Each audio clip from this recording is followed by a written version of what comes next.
Reverendo Jorge Vale Owen, A Vida Além do Véu.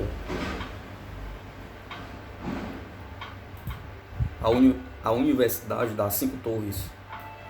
Sexta, 1º de março de 1918. A Nosfera 10, uma vasta clareira no meio da floresta, é circundada pela mata, de onde chegam para o espaço aberto muitas estradas que levam para diferentes regiões da esfera. Delas ramificam trilhos em todas as direções, que são muito procuradas por aqueles que se apartam das companhias de seus amigos para meditarem e comungarem com os de outras esferas. Linda é a paz que aqui prevalece, as árvores e as flores e os regatos, um lago aqui e ali, com os pássaros e os animais da floresta como única companhia. Atrai para cá o aluno para pensar e beber desta atmosfera de paz. Mas o nosso atual tema está na clareira. É tão grande em área que você talvez a chamaria de planície. É cheio de jardins e fontes e templos e prédios colocados ao uso do estudo e da pesquisa. É uma universidade, mas com tal planejamento que poderia ser uma cidade linda, pois em motivação aqui a beleza parece igualar-se com o conhecimento. Não é de formato circular, mas quase oval. Numa ponta do oval projeta-se da margem da floresta um amplo e alto pórtico, franqueado em ambos os lados por árvores, e sobre as árvores aparece uma ala do prédio, com balcões no alto da parede, dando uma visão bem ampla da floresta. O restante do prédio está encaixado na floresta, exceto as torres e a cúpula que você vê pairando sobre o pórtico e além dele. Se não fosse ele, não se saberia que lá há um conjunto de prédios, tão densas são as árvores em torno dele. Há 5 torres, 4 de tamanho igual, mas não do mesmo tamanho, e no meio delas a cúpula. A grande torre eleva-se mais adiante, é continuada até uma grande altura, terminando em um lindo modelo. Este é de forma de uma palmeira celeste terminal, cujas folhas são entrelaçadas numa filigrama que forma uma coroa enfeitada com joias e sobreposta à semelhança de uma constelação de sóis, também ricamente trabalhada.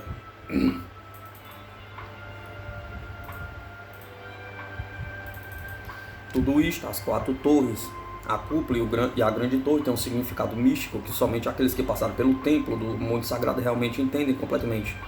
Eles explicam aos estudantes da universidade tanto quanto eles são capazes de assimilar das ocasiões do grande festival, e alguns dos mistérios daquele lugar são explicados por manifestações.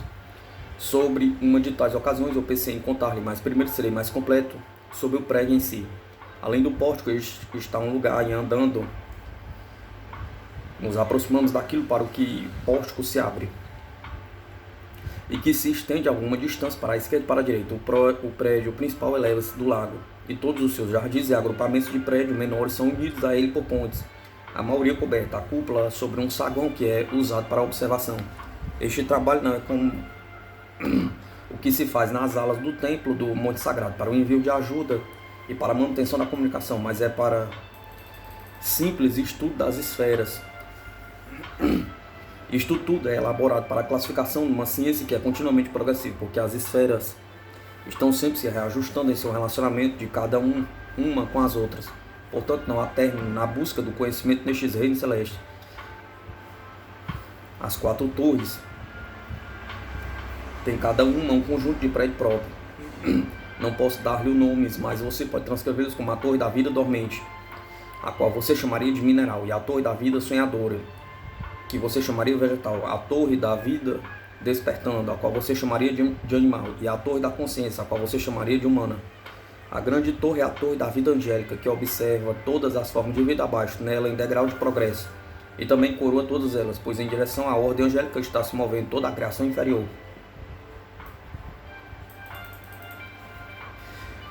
Estas torres são servidas pela cúpula, pela casa da cúpula, e para elas eles se voltam por algum item especial de conhecimento que necessitem em seu trabalho de pesquisa e classificação.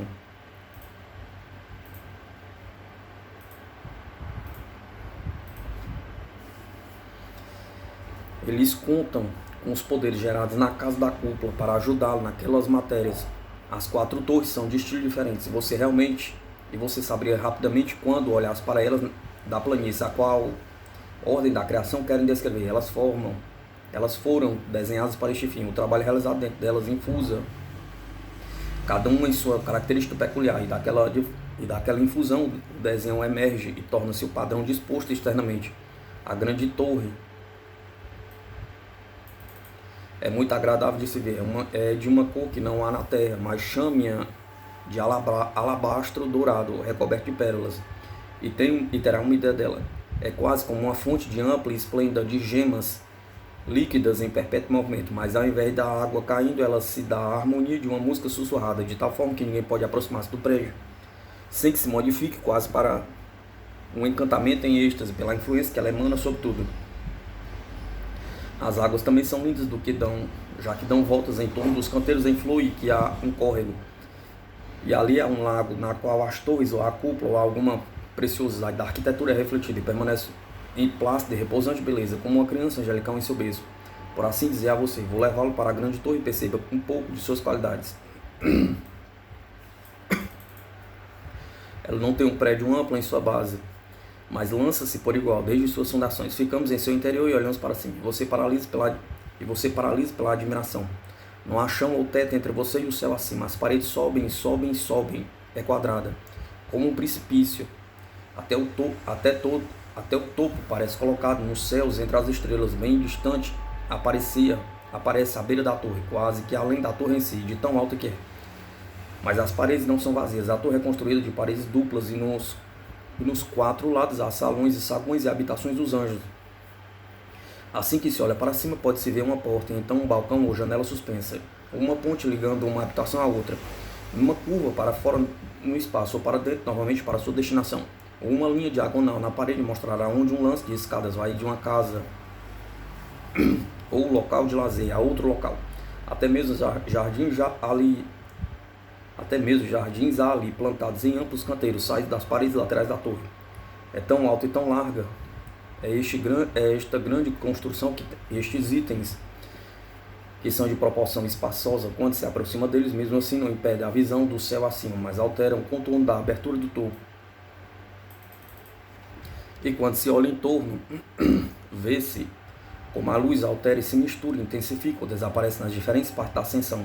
Desta forma, em uma casa, conforme o que ela forneça para o bem da torre, lá parece que brilha o sol do crepúsculo, em outra o sol da manhã parece estar surgindo e iluminando o jardim do terraço. O jardim no terraço, com as suas belas árvores verdes e arbustos, com um lampejo do pôr do sol. Em outra parte da estrutura há um aspecto, um sentimento mesmo, de aurora, numa fresca manhã de primavera, com os passarinhos cantando e a ondulação dos córregos da montanha com os prados abaixo, já que a água corrente não está ausente aqui neste lindo lugar. Música também vem de uma ou outra habitação, às vezes de várias ao mesmo tempo. E mesmo porque o interior do prédio é tão vasto, um tema melódico não invade outro.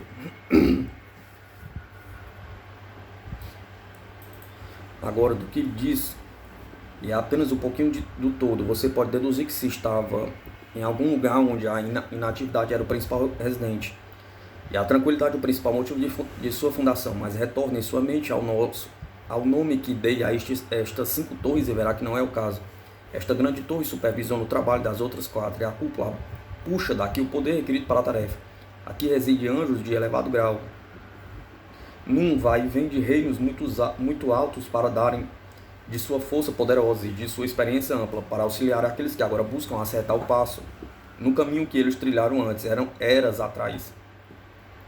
Estes que habitam nas 4 torres e na casa da cúpula estão fazendo na presente eternidade o que eles mesmos fizeram nas eternidades já passadas, cujos cidadãos passaram pelo ciclo de progresso e deixaram seu lugar para ser ocupado pela raça atual. Você perceberá também que, mesmo que seja mais avançado, seu trabalho ainda é o de amparar, não o de criação de coisas, estando ainda na esfera 10, mas conduz para adiante. Este é um dos lugares mais altos em graduação da esfera 10. Pergunta: você passou por esta universidade, Arnel? Resposta: sim, passei pelos cursos de todas as 4 torres, este é o caminho usual. Pergunta: e a casa da cúpula? Resposta: ali não entrei como estudante, fiz este trabalho em outro lugar, passei pela 4ª torre a serviço de um dos príncipes da Torre dos Anjos. Foi ele que me treinou para atuar no templo. Ele também, como descobri desde meu retorno, mandou de seus poderes para ajudar quando estive nos locais mais escuros dos infernos. Ele prestou este auxílio somado aos dos outros, cujo trabalho próprio era este. As bênçãos de Deus, meu filho Arnel.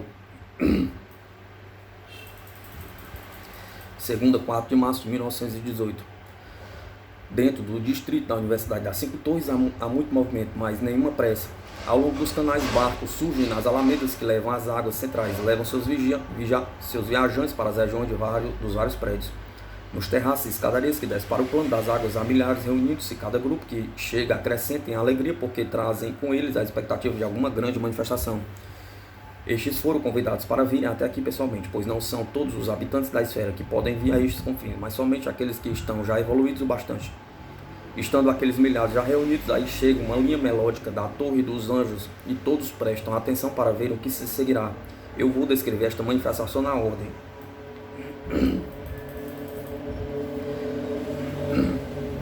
Conforme a música aumentou de volume, a atmosfera acima da torre formou certa névoa, mas não escureceu tanto que a transformasse. Tornou-se mais transparente e parecia fluir para cima e para baixo, e para fora e para dentro sobre si mesmo, com um vidro líquido de muitas cores. Nesse instante, ouvimos vozes que acompanhavam a orquestra de anjos. Eles estavam cantando um T de um ao único. Eles estavam cantando um T de um ao único. E para ser o Cristo, que estava por se manifestar a nós em alguma fase de seu ser. Pergunta: poderia me dar o tema da música deles? Resposta: não, isto não seria possível. Vou dar-lhe uma versão dela, tão boa quanto posso. Aqui está. Nós que ouvimos a voz distante conhecemos vossa arte por ele, de quem vem a melodia, porque em vosso mundo as eternidades levam em direção à beleza. Nós vimos vossa face em seus olhos, que sozinho nos mostrou o Senhor.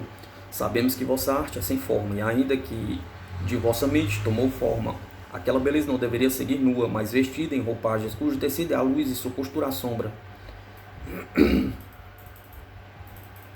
Nós que sentimos que vosso coração está batendo, sabemos que a beleza é assim concebida para nós, porque vossa arte é a todos amor, e nenhum amor é que não seja vosso. É de toda a vossa beleza apenas podemos conhecer através da beleza de vosso Cristo, que se manifestará a nós, vossa emanação na forma que vós nos deixa ter. Inclinamos nossa cabeça em adoração a vós, pois de vós somos, e sempre olhamos a vós, centro de vida e ser, através desta vida exterior, vossa esconde-se, vosso brilho que jamais nos ferirá. Assim o que vós podeis mostrar-nos de vós, dai-nos agora a nós, que estamos esperando sua chegada e de sua paz. As últimas palavras foram cantadas muito lentamente, cadenciadamente, então todos fizeram silêncio, inclinando a cabeça e esperaram. Então ouvimos sua voz dizendo, paz, e elevamos nossas cabeças e vimos que eles estavam em pé diante da entrada da Torre dos Anjos. Diante deles estendia-se uma longa escadaria muito ampla para baixo até o nível da água, e ajoelhados nos degraus havia um grande número de anjos. Eles residiam na torre, eram muitos milhares no total. Só ele estava em pé, bem distante do grande arco redondo que dava para a torre. E atrás dele estava a multidão de anjos de mais alto grau ainda, que esperavam por ele em sua chegada. A torre agora cintilava como uma chama viva e lançando chispa de seu fogo para a atmosfera, até que as águas tremolizaram, luzindo com a torre, parecendo ser iluminado com seu calor. Então ele elevou primeiro um pé e depois o outro, e ficou suspenso. E olhamos para o topo da torre e vimos que a coroa havia mudado, já que agora parecia uma coisa viva. O trabalho em filigrama estava todo em movimento, e ao olharmos vimos que a coroa de folhas de palmeiras estava rodeada do grupo de anjos. Eles sentaram em filas ao longo das folhas e ficaram em curva sobre o círculo da base, reclinaram sobre os relevos de pedras preciosas. Cada fio da coroa tinha um grupo de anjos, e cada joia em seu grupo de serafins brilhando e flamejando como labaredas de fogo.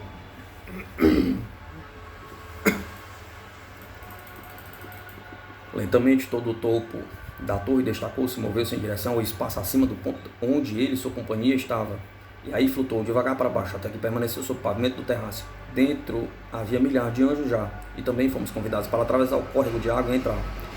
Quando cheguei à ponta da escada, encontrei uma corrente de pessoas elevadas no êxtase de alegria, entrando no palácio recém-disposto.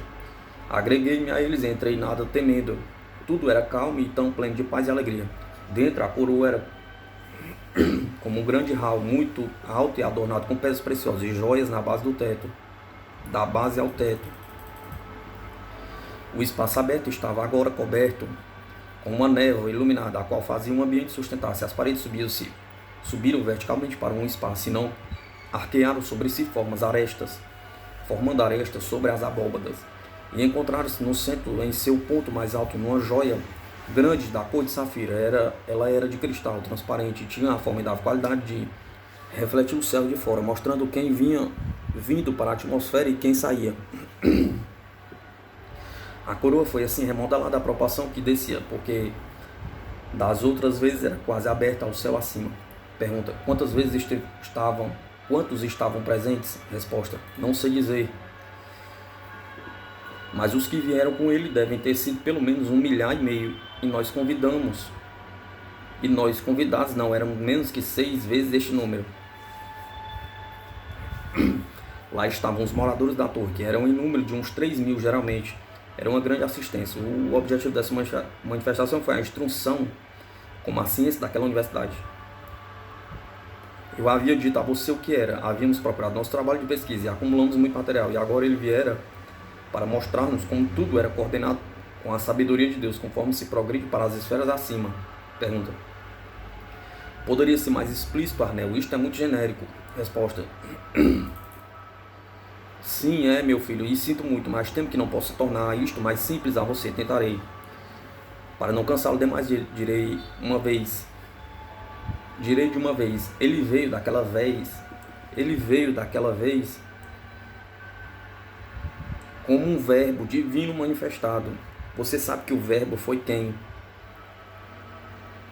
Você sabe que verbo foi quem? Quando os mundos estavam sendo criados, foi constituído como um meio por quem a energia da vida de Deus tornou-se modificada e condensada via láctea fora, na qual a matéria foi trabalhada e estes mundos foram modelados. O verbo foi o agente de criação. O Pai pensou através do verbo, e seu pensamento em sua passagem através do verbo tomou forma de matéria. Este foi o nosso estudo por um longo tempo atrás, e era para que nos ligássemos inicialmente ao estudo do parentesco, mas mais profundo, nos reinos sobre nós. E o Cristo veio agora para nos explicar um pouco mais do que aprenderemos do verbo em sua relação com o trabalho do Pai na criação do universo. Mas mais que isto, não posso transmitir a você. Pergunta: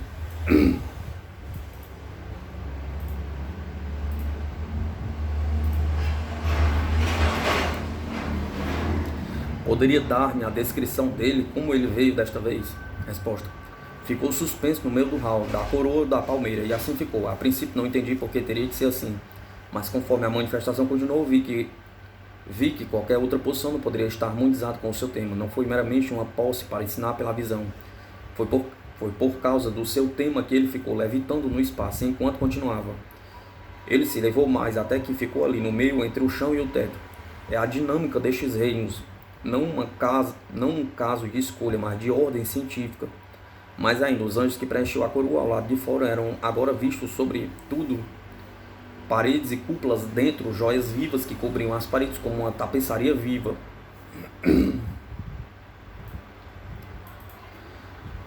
Você quer que eu o descreva a você? Sua roupa era uma túnica até os joelhos, de verde líquido. Seus braços nus, sem roupa nem joia. Uma joia somente ele usava. Seu cinto sob sua cintura era fechado com uma fivela, e a fivela era uma pedra vermelho sangue, brilhante. Ficava no meio de seu quadril, e nisto há uma poderosa significação, se pensar nisto, pois, apesar de jamais apartado de onde ele veio, mesmo assim, em seu trabalho nestas esferas distantes da presença do Pai, é uma verdadeira separação. Ele sai adiante como se de seu próprio poder para a batalha com mundos, e deve forçosamente virar sua face para fazê-lo, pois sua vontade deve ser projetada para fora do espírito, para a matéria. Isto é o mistério da colocação do rubi. Eu não teria dito isto, mas vi a pergunta em sua mente. Não tinha manto, suas pernas estavam nuas abaixo da túnica, e seus membros e face eram de um jovem príncipe no pleno poder da masculinidade juvenil. Seu cabelo era solto, partido ao meio, e caíam sobre seu pescoço madeixas castanhas onduladas. Não posso dizer a cor de seus olhos, nenhuma que conheçam. Sua mente está cheia de perguntas sobre ele, meu filho. Estou tentando me manter emparelhado com você nisto. Pergunta: Bem, quando fala dele, sempre sinto que quero saber mais de sua aparência, como se pudesse ajudar a mim e a outros a conhecê-lo melhor, ele em si. Resposta: entendo bem, mas acredito, meu filho, chegará a saber apenas pouco do todo que ele é enquanto você estiver na esfera da carne. É um pouco mais quando estiver onde estou agora, tão grande ele é, tão distante de qualquer fórmula que sua limitada teologia do cristianismo ensina. Eles tentaram aprisioná-lo e confiná-lo em palavras e frases, porém ele não pode ser assim contido. Ele é livre nos céus de Deus e todo o mundo é apenas um grão de areia no chão de seu palácio. Contudo, alguns de vocês que não diriam a ele a liberdade, nem mesmo a de um pequeno átomo, não seguiriam adiante com isto? Pergunta.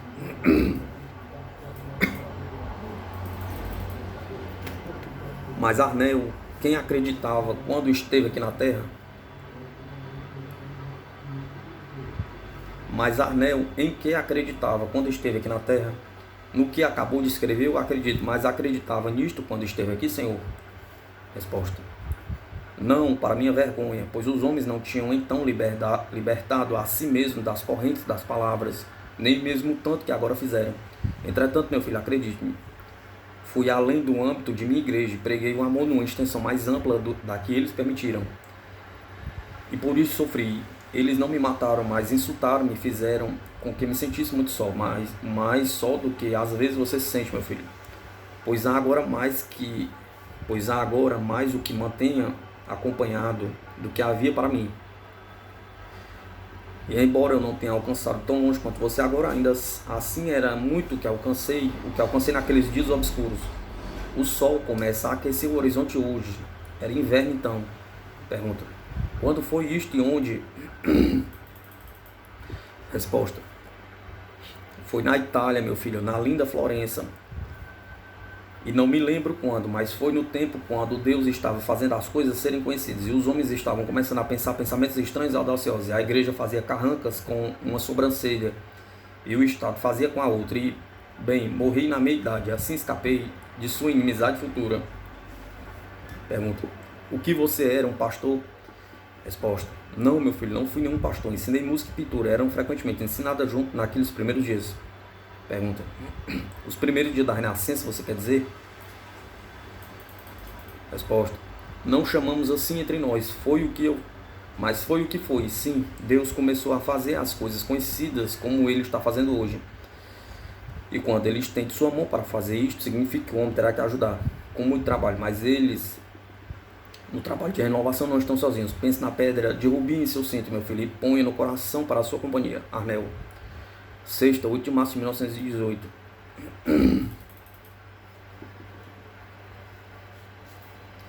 Quando estávamos todos reunidos, os anjos que eram seus servidores elevaram suas vozes e cantaram um hino de louvor. Nós ajuntamos a ele em sua adoração. Vejo que você quer que lhe dê o motivo do tema. Foi como agora escrevo.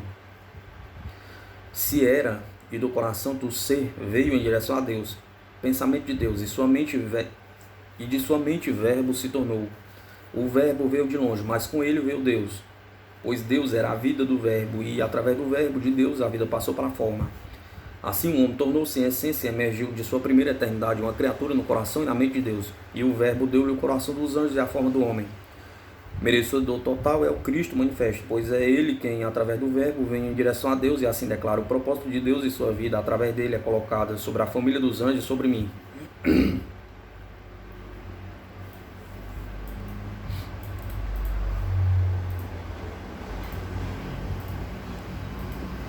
Isto é Deus manifesto através do verbo pelo Cristo, nos anjos e nos homens. Isto é o corpo de Deus. Quando o verbo expôs o desejo, o propósito de Deus, o espaço exterior tomou o semblante da matéria, da qual a matéria foi feita, e refletiu de volta aos raios de luz que vieram de Deus através do verbo. Este é o manto de Deus e de seu verbo e do Cristo. E os planetas dançaram com a música do verbo, porque ficaram felizes quando ouviram sua voz, porque somente sua voz poderia eles ouvir do amor de seu Criador, que fala a eles através de seu verbo. Estas são as joias que enfeitam o manto de Deus. Então do ser veio em direção a Deus, e de Deus veio o verbo, e do verbo era o Cristo de Deus, ordenando para a realeza dos mundos, para a salvação deles. E nas eternidades um homem vai segui-lo, depois de jornadas em lugares estranhos, muito desolados, para a casa, para Deus, na noite do dia, cujas horas são eternidades e cuja tarde é agora. Este será o reino de Deus e de seu Cristo. E enquanto cantavam, todo o prédio começou primeiramente a vibrar, e então a dissolver e sumir. E os anjos que estiveram sobre suas paredes e arco agora formaram grupos que ficaram cada um ordenado na frente de sua grande companhia que se estendia através dele pelo espaço, porque todos os céus estiveram repletos de inumeráveis companhias de homens de diferentes raças, e toda a criação estava em torno de nós. Vimos os espíritos de homens que estavam no estágio animal em todos os graus de progresso até o estado atualmente alcançado ao máximo das maiorias, alcançada ao máximo na maioria dos planetas. Vimos todas as formas de vida animal da terra e do ar e criaturas marítimas em todos os graus de desenvolvimento também, de forma simples a complexa de organismo. E vimos aqueles seres angélicos também em seus graus de esplendor que eram encarregados de povos e nações e dos animais e plantas em toda sua variedade de ordens. Estas hierarquias eram mais sublimes, pois os vimos em plena grandeza, e aqueles que estiveram sobre a coroa eram agora observados por terem tomado seus lugares como membro deste grupo aos quais cada um deles pertencia. Era um espetáculo para encher a alma com a adoração e reverência diante da majestade da criação, e dele que ali estava bem no centro de tudo, sobre quem tudo retomava como uma roda em seu eixo. Entendi então, como nunca antes, que o Cristo manifesto, tanto no céu como na terra, era apenas uma sombra do Cristo em si, em toda a sua profundidade. Somente uma sombra projetada pela luz de sua mente divina sobre as paredes do espaço. E essas paredes foram feitas de grãos de areia espalhados pelo imenso infinito, cada grão um sol com seus planetas, e ainda mesmo assim com um belo e cheio de simples majestade. Era ele quando o vimos assim manifestado nesta hora. Todo o movimento de todas as criações estava refletido sobre sua túnica, ou em seus olhos, ou sobre seu corpo. Cada poro, cada célula e cada fio de cabelo dele parecia sensível a alguma ordem daquela maravilhosa criação disposta em torno de nós. Pergunta: vocês viram entre as várias espécies aquelas que foram extraviados, ou eram viciosos, ou selvagens, ou repugnantes? Tigres, aranha, cobras e assim por diante estavam lá também? Perguntou, né? Aí resposta: meu filho, não chame nada de sujo até que tenha olhado no íntimo. Quando um botão de rosa cresce torto, como alguns homens dizem, torna-se então um espinho naquele lugar. Mesmo assim, Deus permite os espinhos e coloca-os a serviço, protegendo a flor, como um guarda-costas, zelando pela segurança de sua linda rainha. Sim, estavam lá, não somente rosas e espinhos, mas todas as formas de criaturas não amadas pelos homens, como os espinhos não são amados por eles, apesar de Deus não tirá-los fora, não mais usá-los.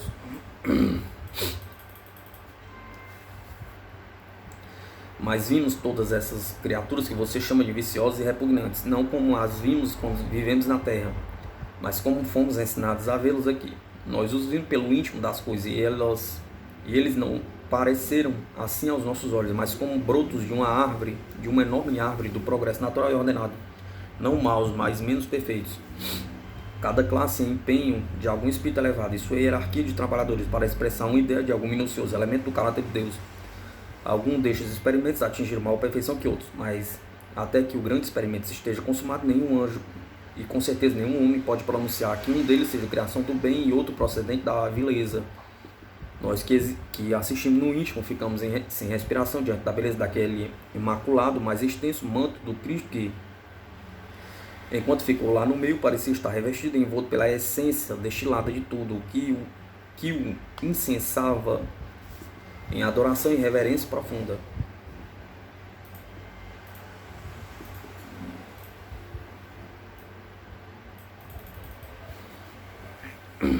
Naquela hora não éramos mais cidadãos da 10ª esfera, mas de todo o universo. Pensamos sobre seus continentes, as visões de suas eras, e falamos com os que planejaram e os que forjaram naquela grandiosa oficina de Deus. E muitas coisas novas aprendemos, e cada nova coisa era uma alegria tal que somente podemos saber os que por si mesmos aproximam-se tão perto da criação como nós, que estamos agora recebendo uma lição mais avançada em nossa escola, para que possamos nós mesmos, com estes poderosos como estes poderosos caminhar para fazermos como eles fizeram, tão maravilhosamente em si. Mesmo os que fizeram um verme ou um espinho. Meu filho, você que fala levianamente destes, acharia muito difícil de ter que fazer tanto um como o outro, não é assim? Bem, sabedoria vem com o tempo, e a sabedoria maior com a eternidade. Então nós que assim fomos mandados para a escola, fomos convidados para nos agruparmos novamente para a nossa rodada de inquirição, e à medida que viemos a um centro, o todo dissolveu-se até a invisibilidade, e permanecemos na plataforma diante do pórtico do templo da vida angélica.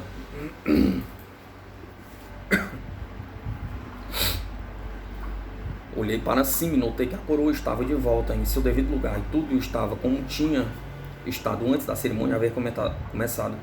Tudo menos uma coisa, porque parece ser uma regra que toda visitação deva deixar algum presente permanente para trás. Assim vimos sobre as águas do grande lago, diante da torre, um pequeno novo prédio, com o formato de domo, não muito elevado acima da superfície. Era de cristal e através dele brilhava a luz de lá de dentro, a qual caía sobre as águas e ali flutuava, não em reflexão, mas em substância. E as águas do lago agora tinham um elemento de poder e mais do que tinha antes. Pergunta: pode explicar, por favor? Resposta: não, meu filho, aqui fico, porque não é concebível pela mente do homem na terra. Foi uma ajuda a mais para o nosso progresso no entendimento dos poderes que permeiam os espaços sobre os planetas e seus sóis, que se tornam aquilo que você chama de luz pela fricção com a atmosfera mais densa, envolvendo-os. Nós trataríamos disto nos nossos próximos estudos na esfera 11, e isto era para nos auxiliar naquela matéria. Arnel pergunta: você quer dizer alguma coisa, Kathleen? Resposta: sim, quero dizer-lhe o quanto gosto de vir auxiliar e captar os pensamentos de Arnel e seu grupo. Eles são tão belos e tão bondosos para mim que é um prazer para mim estar aqui, receber seus pensamentos e entregá-los a você. Pergunta: como é isso de Arnel ter vivido em Florença e contudo não fala no antigo florentino, mas no inglês antigo? Resposta: ele viveu lá, creio eu, mas não era de italiano de nascimento. Imagino que tenha sido inglês, ou pelo menos um nativo destas ilhas, mas emigrado ou teve que fugir. Não sei qual, quando era jovem. Ele então foi para Florença e lá ficou. Eu não sei se ele alguma vez retornou para a Inglaterra novamente. Não havia colônia inglesa em seu tempo. Pergunta: você sabe no reinado de quem ele viveu? Resposta: não. Mas penso que foi antes do tempo que você tinha em mente quando falou em renascença. Não estou certa de qualquer forma. Pergunta: obrigado, Kathleen, é tudo? Resposta: sim, e obrigado por vir escrever para nós. Pergunta: quanto falta para terminar? Resposta: não muito, imagino. Por que quer que termine? Pergunta: não, eu gosto muito disso. Gosto de sua companhia e da deles também, mas estou pensando se serei capaz de levar a termo, manter a necessária sensibilidade, quero dizer. Há muitas distrações por agora. Resposta: sim, mas será ajudado, verá. Como viu com as interrupções, você não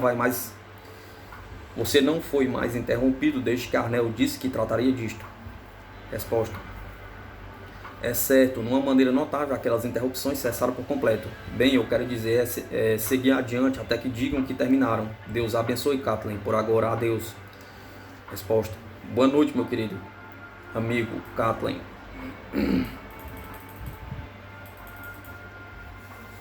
Alguns princípios da ciência criadora, segunda, 11 de março de 1918.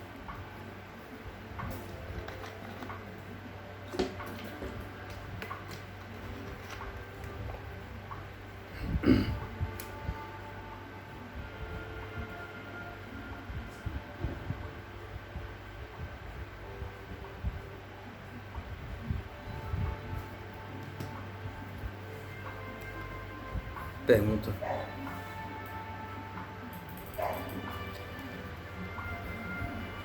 você vai falar de sua experiência e do que aprendeu quando fez seu tour dentro das hierarquias criadoras pela ocasião da manifestação no hall da coroa? Resposta: em companhia de companheiros estudantes, ensaiei nos cenários em torno de nós, e logo percebi que tudo havia sido arranjado para nossa conveniência, para crescermos em conhecimento tanto quanto nos fosse útil. Tudo fora planejado ordenadamente. Amplas avenidas largas, sumindo na distância, foram colocadas entre as grandes ordens da criação. Mas, já que nenhuma delas estava inteiramente separadas umas das outras, estas avenidas não eram meramente divisões, nem estradas para se atravessar, mas eram por si departamentos misturados em ambos os lados.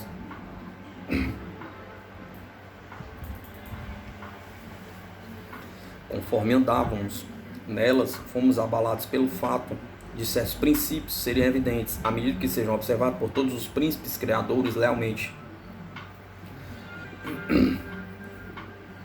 E estes princípios eram essencialmente os mesmos, tanto se fossem aplicados aos minerais ou vegetais ou na vida animal.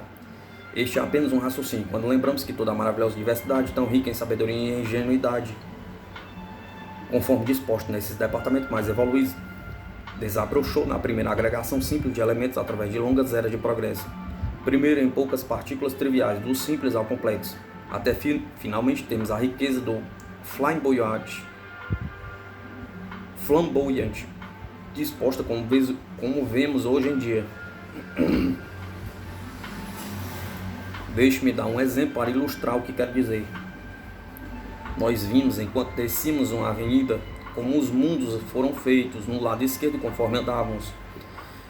Vimos como o pensamento de Deus, vibrando e pulsando para o exterior, transformou-se gradativamente, desde o mais denso elemento até emitir o chamado éter.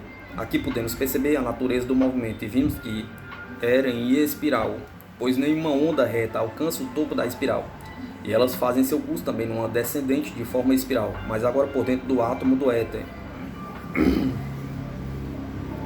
Assim, naquela espiral mais interna, tendo um espaço mais restrito para trabalhar, o descendente fica mais veloz que a de fora, emergindo na base mais baixa do átomo, numa velocidade grandemente aumentada. As vibrações podem, por seu próprio movimento, continuar novamente seu curso externo para cima, mas numa contagem de movimento sempre cada vez um pouco mais lenta.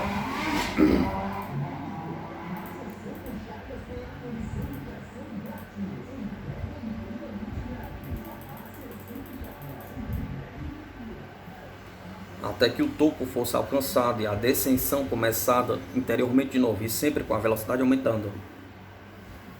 Estes átomos não foram redondos, nem eram verdadeiramente ovais, mas pela razão do movimento incessante, dentre deles mesmo elíptica, o poder motor de seu movimento autossustentado era a pressão gravitacional exercida do nada. E se pudéssemos buscá-la em sua fonte, penso que teríamos encontrado que o dínamo do qual procede era a mente divina. Você perceberá que eu usei as palavras topo e base para cima e para baixo, apenas por conveniência. Não há base ou topo num átomo de éter. Agora eu descrevi a você para que possa formar um modelo para quando procurar o átomo do éter em outra substância de tipo mais denso. Quando nós chegamos a estes átomos que formam os gases de sua atmosfera terrestre, achamos que também tem um movimento semelhante. Cada um roda em torno de si mesmo, de forma precisamente igual ao do átomo do éter. Havia diferenças mínimas. A espiral era, de alguns casos, alongada e em outros comprimida. O movimento tinha velocidade maior ou menor. Mas todos esses movimentos eram em espiral, ambos para fora e para dentro dos átomos. Quando chegamos ao átomo do mineral, encontramos o mesmo princípio sustentado.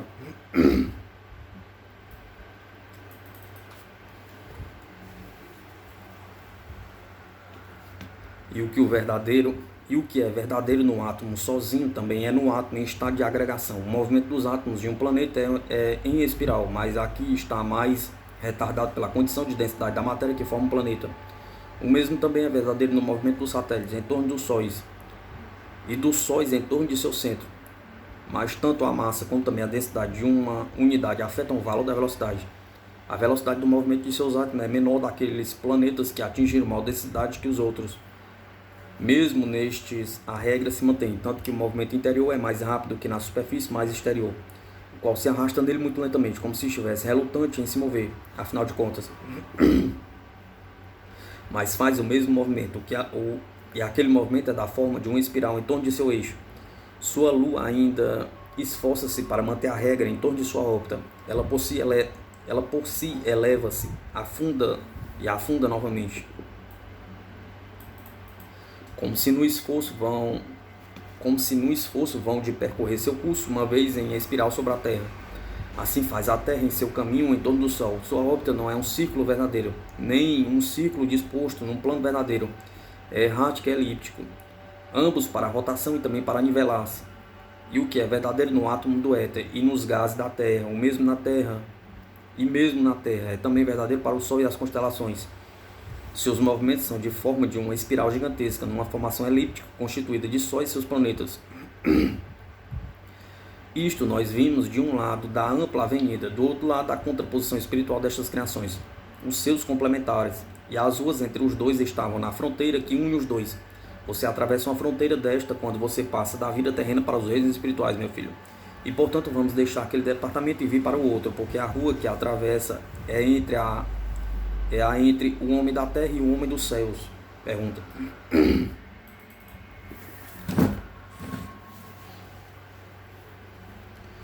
Havia outro princípio que você observou? Outro que não o da espiral? Resposta: sim. Eu lhe contei deste porque pareceu simples de explicar, e também porque é fundamental. Simples talvez por esta razão. Tentarei falar-lhe de outro, conforme o estágio básico e deixado para trás. A matéria torna-se mais complexa e mais difícil de descrever, mas tentarei.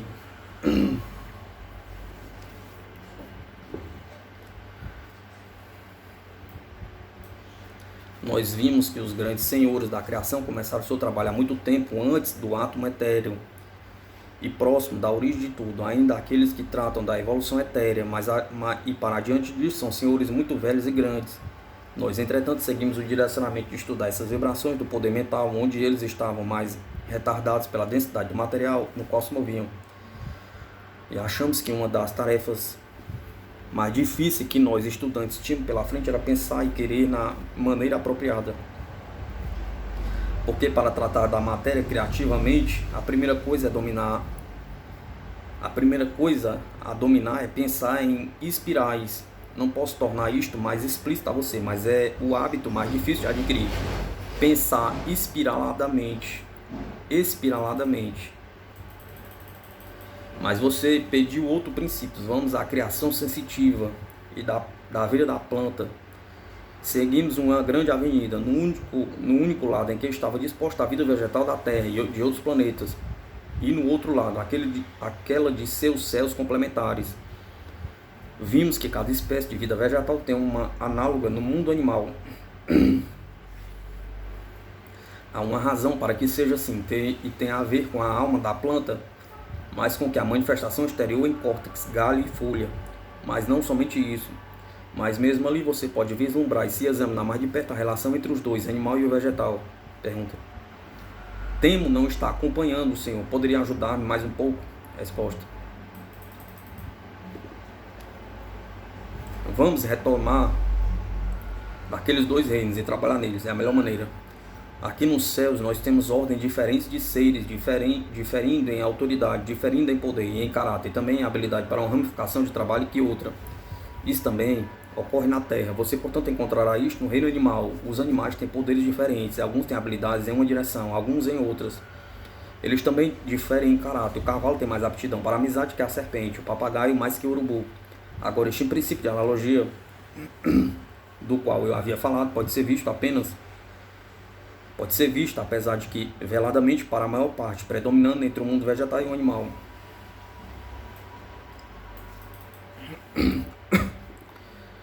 Nós tomaremos o carvalho para representar o mundo vegetal e o pássaro para o animal. O carvalho produz sua semente e deixa cair sobre o solo para que possa ser recoberta e pelo calor da terra romper sua casca.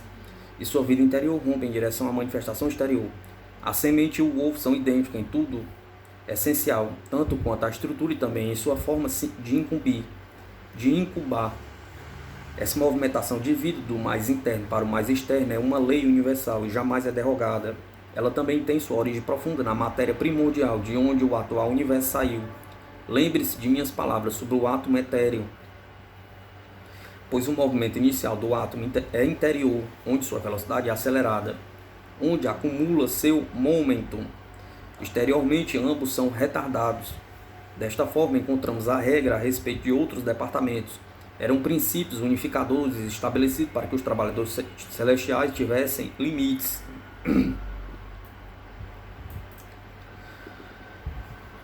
Entre estes princípios estava o da cobertura protetora e de sua beleza conforme seja apresentada exteriormente, para que disponibilizasse tanto prazer ao seu portador quanto devesse ser compatível com sua utilidade intrínseca.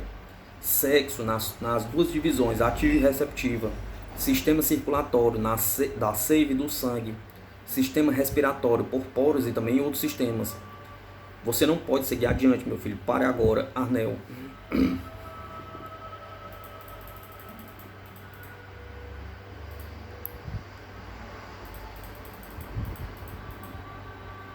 Sexta, 15 de março de 1918.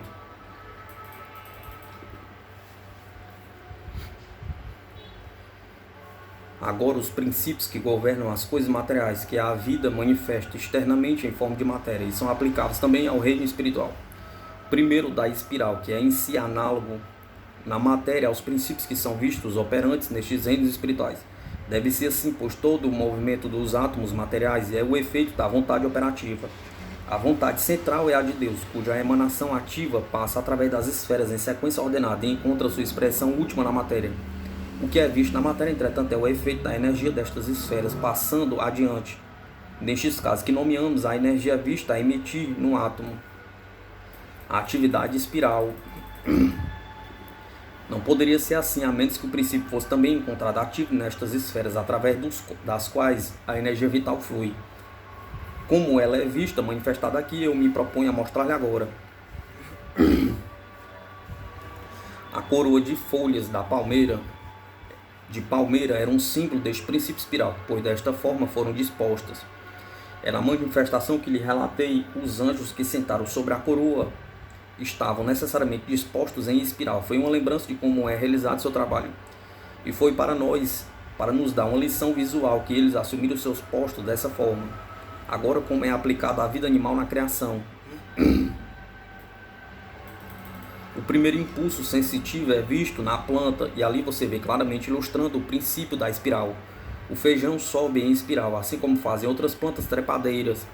Agora, algumas mais explicitamente, outras menos perfeitamente. As veias das árvores também tendem a declinar da perpendicular à medida que atravessa o tronco ao longo do seu comprimento. As plantas que sobem sustentadas por gavinhas suportam a si mesmas como um gancho em espiral. Sementes flutuam sobre o campo ou caem no solo, numa curva similar. Tudo isso em consequência do princípio ativo, com as vibrações procedentes do sol que atinge a vida vegetal na terra. Elas reproduzem em miniatura seu impulso ao longo dos céus do espaço, e nelas mesmas imitam as órbitas das constelações.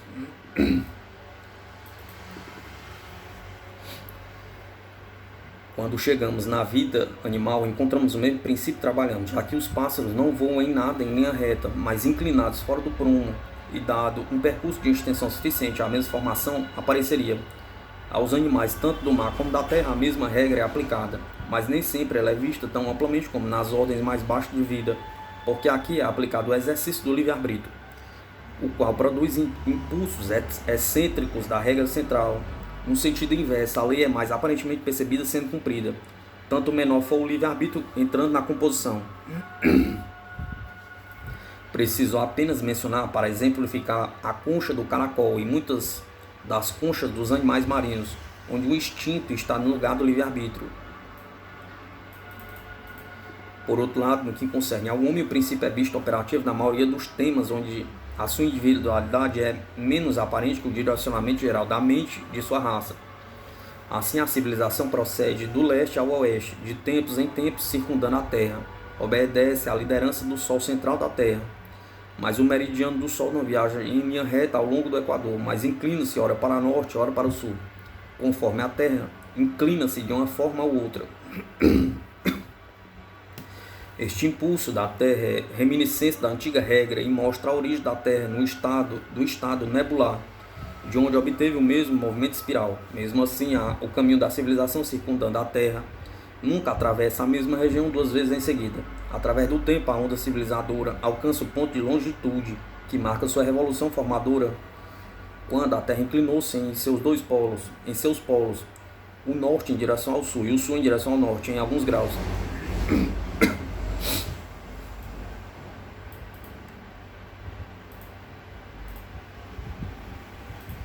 Como o caminho do impacto das radiações solares sobre a Terra é variado, também é assim o caminho da marcha para frente da civilização, porque, por sua vez, nada mais é que outro modo de se dizer revelação.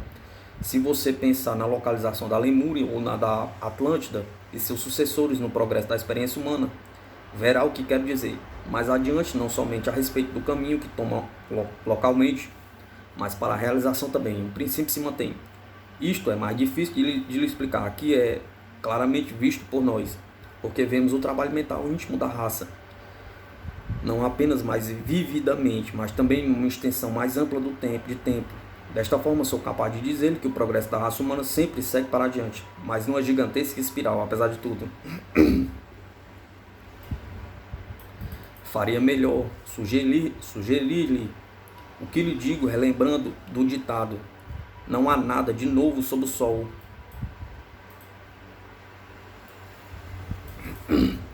Não é verdade, mas traduz uma verdade.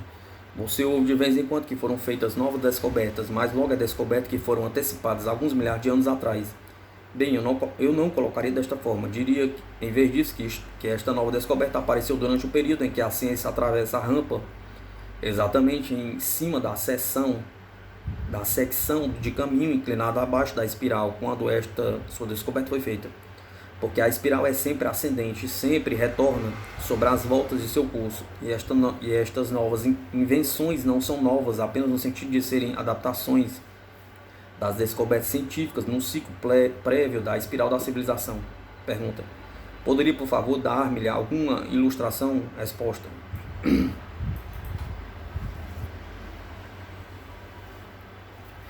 a utilização das moléculas do éter a serviço da humanidade ilustra isso. Você notará que o estágio atual avançado deste ramo da ciência foi trabalhado muito gradualmente.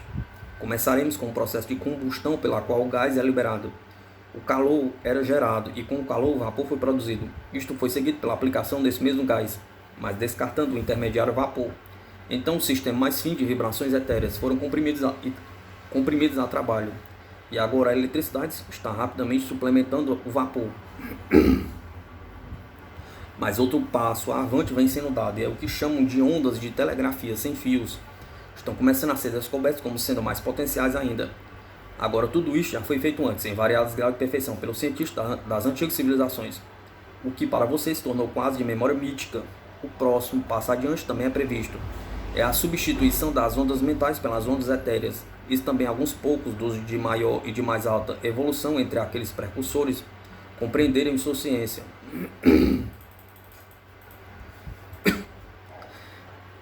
Não lhes foi permitido que transmitissem adiante seu conhecimento aos seus colegas, aos quais não eram moralmente evoluídos para fazerem uso correto.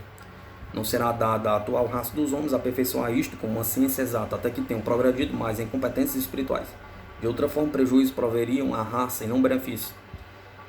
Mas o atual ciclo de progresso ultrapassará neste tema, além daquilo que está no ciclo precedente, porque neste ponto, naqueles dias, pararam e não foram adiante.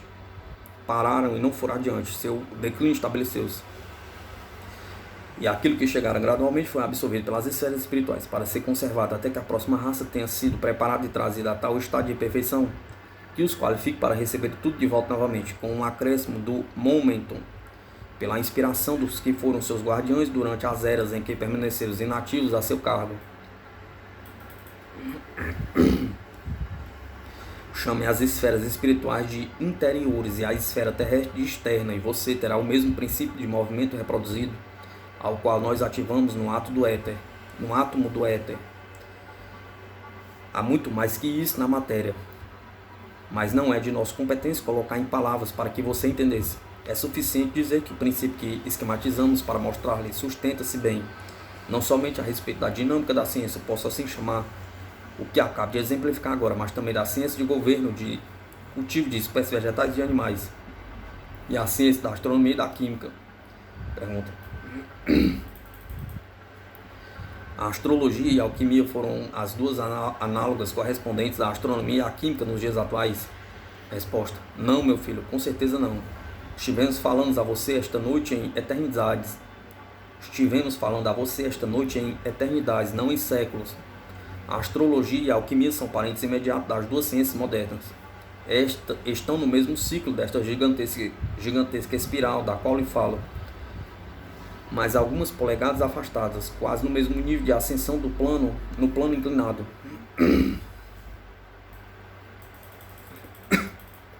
Mas a química servirá para um tema, para darmos uma palavra a mais a você antes que lhe digamos boa noite. É a forma mais extensa de expressão da atividade daqueles mais elevados que guiam a corrente de vibração procedente da grande mente central única para a diversidade e para a diferenciação. Da unidade, todos esses elementos químicos procederam pelo caminho da diferenciação da unidade para as partes, e então para as partículas, à medida que a corrente vital os emanou para fora, vindo de Deus, através do Espírito, para emergir como matéria.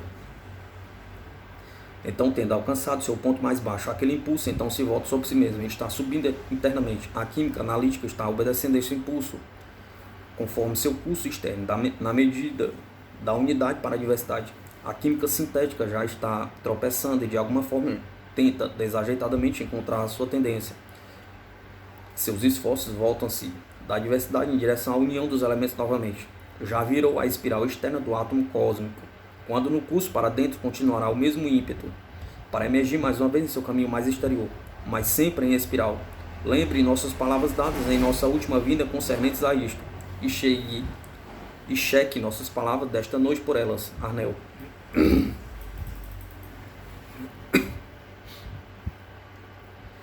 Nota. Antes dessa mensagem, Mr. Valeou iniciou a sessão formulando a seguinte pergunta. Qual é o seu desejo esta noite, Senhor? Resposta. Continuar nossa descrição de lição que aprendemos na manifestação. Pergunta. Não pude compreender aquela última parte sobre os análogos. Parece-me quase insensato. Eu transcrevi corretamente? Resposta.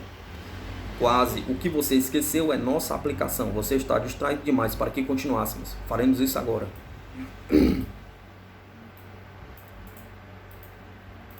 Reverendo George Valeou, A Vida Além do Véu.